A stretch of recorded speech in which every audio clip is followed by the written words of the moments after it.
तो आइए दोस्तों, अब हम बढ़ते हैं आगे और देखना स्टार्ट करते हैं क्लास 10th का चैप्टर त्रिभुज को। तो दोस्तों आज हम देखेंगे प्रमेय 6.9 को। तो देखिएगा, हमारे सामने प्रमेय बोला, यदि किसी त्रिभुज के एक भुजा का वर्ग अन्य दो भुजाओं के वर्गों के योग के बराबर हो तो पहली भुजा का सम्मुख समकोण होता है।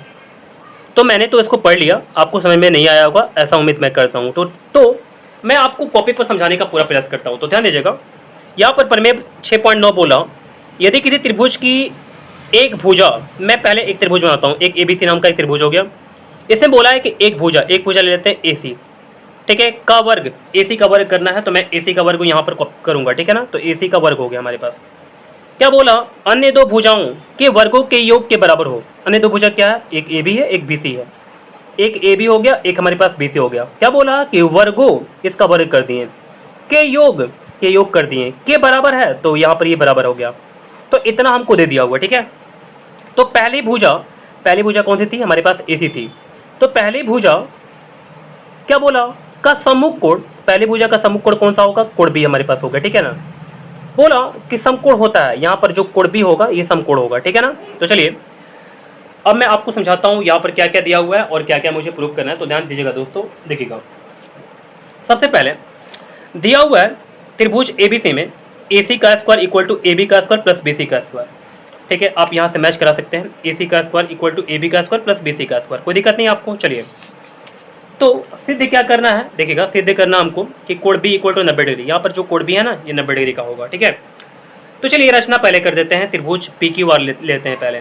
तो त्रिभुज पी क्यू आर लिया, ये पी क्यू आर ले लिया, जिसमें A B equal to P Q, यहाँ पर ए बी जो है वो पी क्यू के बराबर है, B C equal to Q R, B C जो है वो क्यू आर के इक्वल है ना। तो देख सकते हैं मैंने यहाँ पर सिंगल बॉन्ड दे दिया हुआ है और यहाँ पर डबल दे दिया हुआ है, ठीक है ना। चलिए यहाँ तक समझ में आ रहा बात ना। अब चलिए, अब यहाँ पर बोल क्या रहा,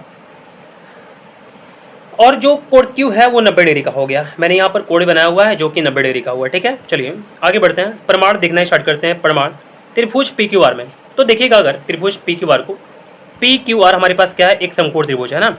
तो पी क्यू आर की अगर बात करते हैं तो हमारे पास जो कि त्रिभुज पी क्यू आर एक समकोण त्रिभुज है, तो क्या होगा, इसमें पाइथागोरस नियम लगेगा, है ना। तो पाइथागोरस नियम हम लोग लगाएंगे तो क्या हो जाएगा, पी आर का square equal to P Q का स्क्वायर प्लस क्यू आर का स्क्वायर, पी आर का square equal to P Q का स्क्वायर प्लस क्या हो जाएगा, क्यू आर का स्क्वायर हो जाएगा।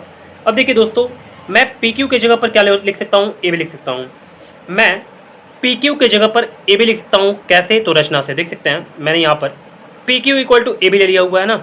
चलिए अब यहाँ पर पी क्यू जो है वो ए बी के बराबर है, तो मैं इसके जगह पर रख देता हूँ ए बी को, ठीक है ना। क्यू आर जो है वो किसके बराबर है, तो देख सकते हैं क्यू आर जो है वो बी सी के बराबर है ना। तो मैंने क्यू आर की जगह पर यहाँ पर बी सी रख दिया, ठीक है। यहाँ पर समीकरण पहला हो गया। अब देखिएगा, मैंने यहाँ पर समीकरण पहला बना दिया, लेकिन ए सी का square equal to A B का स्क्वायर प्लस बी सी का स्क्वायर, ये कहाँ से ले लिया गया, तो देखिए ए सी का square equal to A B का स्क्वायर प्लस बी सी का स्क्वायर है हमारे पास, ठीक है ना। तो चलिए ये समीकरण हमारे पास दूसरा हो गया। अगर हम समीकरण 1 और 2 को जोड़ देते हैं, जोड़ते नहीं है बल्कि माफ कीजिएगा, बल्कि कंपेयर करते हैं, तुलना करते हैं समीकरण 1 और 2 से, ठीक है ना। तो देखिएगा यहाँ पर समीकरण 1 हमारे पास ये वाला, समीकरण 2 हमारे पास ये वाला है। अगर समीकरण 1 के राइट हैंड साइड में देखते हैं और समीकरण 2 के राइट हैंड साइड में देखते हैं तो हमको क्या मिलता है, ए बी का स्क्वायर प्लस बी सी का स्क्वायर। यहाँ भी क्या है, ए बी का स्क्वायर प्लस बी सी का स्क्वायर है। तो ए बी का स्क्वायर प्लस बी सी का स्क्वायर वो किसके इक्वल है, ए सी का स्क्वायर के इक्वल है। और यहाँ पर A B square plus B C square किसके इक्वल है, तो पी आर का स्क्वायर के इक्वल है।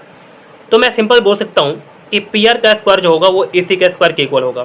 तो मैंने लिख दिया यहाँ पर पी आर का square equal to A C का स्क्वायर लिख दिया, ठीक है ना। यहाँ पर स्क्वायर इस पास कैंसिल हो जाएगा और हमारे पास क्या बचेगा, ए सी इक्वल टू पी आर, ठीक है। तो ए सी इक्वल टू पी आर हमारे पास आ गया जब, तो मैं अब क्या करूँगा, इसको समीकरण 3 बना दूंगा। तो ध्यान दीजिएगा दोस्तों, अब त्रिभुज एबीसी और त्रिभुज पी क्यू आर में, है ना, त्रिभुज एबीसी की बात करेंगे और त्रिभुज पी क्यू आर की बात करेंगे। तो चलिए बात करते हैं क्या क्या होगा। ए बी इक्वल टू, मैंने यहाँ पर पी क्यू लिख दिया, कैसे, तो देख सकते हैं ए बी जो है वो पी क्यू के इक्वल है और साथ ही साथ बी सी जो है वो क्यू आर के इक्वल है। तो मैंने यहाँ पर लिखा हुआ B C equal to Q R, ठीक है। तो कैसे हुआ, क्योंकि रचना से हो गया, ठीक है ना। अब देखते हैं आगे। अब देखिए दोस्तों, अगर इस त्रिभुज की बात करें तो ए सी इक्वल टू क्या हमारे पास पी आर है, देख सकते हैं ए सी इक्वल टू हमारे पास क्या है, पी आर है। कैसे, तो समीकरण ये 3 हो गया ना हमारे पास, समीकरण तीसरा से। तो देखिए यहाँ पर समीकरण हमारे पास 3 है ना, ए सी इक्वल टू पी आर। तो देख सकते हैं मैंने यहाँ पर लिख दिया। अब दोनों त्रिभुज जो होगा हमारे पास सर्वागसम हो जाएगा। तो देखिए अगर ये भुजा इस भुजा के बराबर, ये भुजा इस भुजा के बराबर और ये भुजा अभी मैंने बराबर कर दिया, तो साइड से दोनों त्रिभुज क्या हो जाएगा, सर्वागसम हो जाएगा। तो मैंने यहाँ पर साफ साफ लिख दिया कि त्रिभुज एबीसी जो सर्वागसम है किसके, त्रिभुज पी क्यू आर के। कैसे हुआ, एस एस एस नियम से, है ना। चलिए, तो इसलिए जो कोड बी होगा कोड क्यू के बराबर होगा। कैसे, सीपीसीटी से। Corresponding part of congruent triangle सर्वागसम त्रिभुज के संगत भाग बराबर होते हैं। तो जो कोड बी होगा वो कोड क्यू के इक्वल होगा, जबकि कोड क्यू हमारे पास जो है वो 90 डिग्री का मैंने लिया हुआ था रचना से, है ना। तो अगर जो कोड बी है कोड क्यू के इक्वल है और कोड जो क्यू है वो 90 डिग्री है, तो बी भी क्या होगा, 90 डिग्री हो जाएगा। तो दोस्तों मैंने यहाँ लिख दिया कोड बी इक्वल टू 90 डिग्री। तो उम्मीद करते हैं कि आपको प्रमेय 6.9 जो है इस चैप्टर का सबसे लास्ट प्रमेय है वो आपको बिल्कुल अच्छे समझ में आ गया होगा। किसी प्रकार का कोई दिक्कत होने पर आप मुझे कमेंट करें।